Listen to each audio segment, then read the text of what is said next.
Well, it's been a rainy afternoon so far in Metro Detroit. But Hallie, will we see storms this afternoon? I know you've been tracking it for us.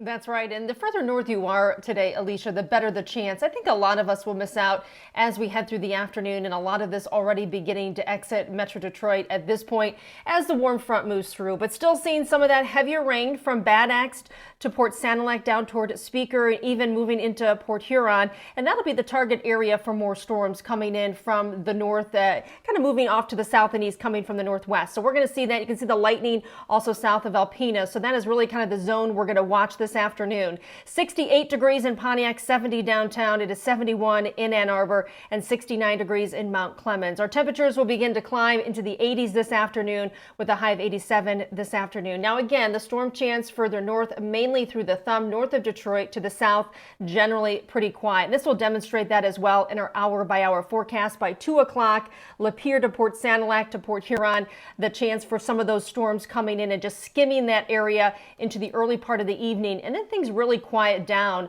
for the overnight hours. Now tomorrow, an isolated pop-up storm that could be severe after 2 p.m. You can see all shaded in yellow, so it is throughout all of Metro Detroit, all the way up to Saginaw. I will say, though, as we look ahead to Friday, even though this line for the slight risk, the yellow zone, so to speak, slides a little further south, I do think it'll become more widespread, though, and that chance is a little greater on Friday as that front comes in and starts to move a little further southward, and it eventually moves through as a cold front.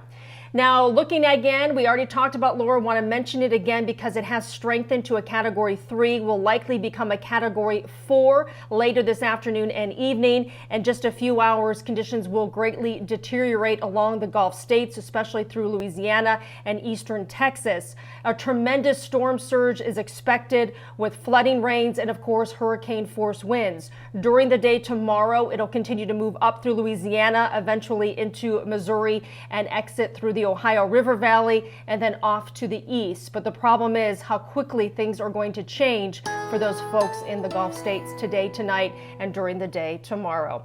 Back here locally, it's about the heat. That's what we've been talking about. We're holding on to it for another day. Tomorrow, in fact, the hottest 92 degrees, very muggy, isolated severe storm possible in the afternoon and early evening, a little more widespread on Friday, but our temperatures certainly drop once the system moves through. We'll be in the 70s Saturday, Sunday into next week. So a big break from the heat and humidity. And we will take the